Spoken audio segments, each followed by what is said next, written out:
વધુ સમાચારમાં વાત કરીએ તો મહત્વના સમાચાર સામે આવ્યા છે તો ધોળકામાં વોર્ડ 6 માં પમ્પિંગ સ્ટેશન અને રોડનું કામ મંદ ગતિએ ચાલતા લોકો ત્રાહિમામ પોકારી ઉઠ્યા છે। કામો ઝડપથી પૂર્ણ કરવા આમ આદમી પાર્ટીની માંગણી છે। ચીફ ઓફિસરને આવેદનપત્ર પાઠવવામાં આવ્યું છે ત્યારે આમ આદમી પાર્ટી દ્વારા ધોળકા નગરપાલિકાના ચીફ ઓફિસરને એક આવેદનપત્ર જે છે તે પાઠવવામાં આવ્યું હતું।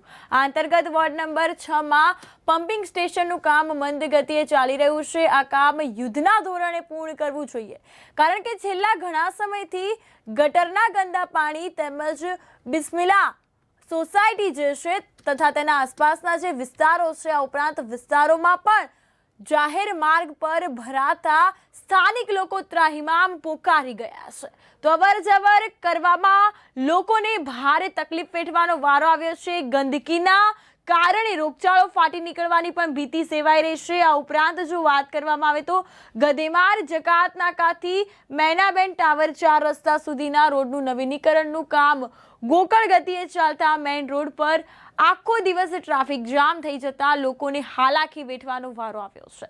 આ રોડનું કામ પણ ઝડપથી પૂર્ણ કરવા અમારી માંગણી છે। આ આવેદનપત્ર આપતી વેળાએ આમ આદમી પાર્ટીના આગેવાનો નસીમ અંસારી, બળદેવભાઈ ઠાકોર, પવનસંગ ગોહિલ તથા ગોવિંદભાઈ રાણા, જયભાઈ, વિનોદભાઈ વેગડા અને દિલીપભાઈ જાદવ ઉપસ્થિત રહ્યા હતા।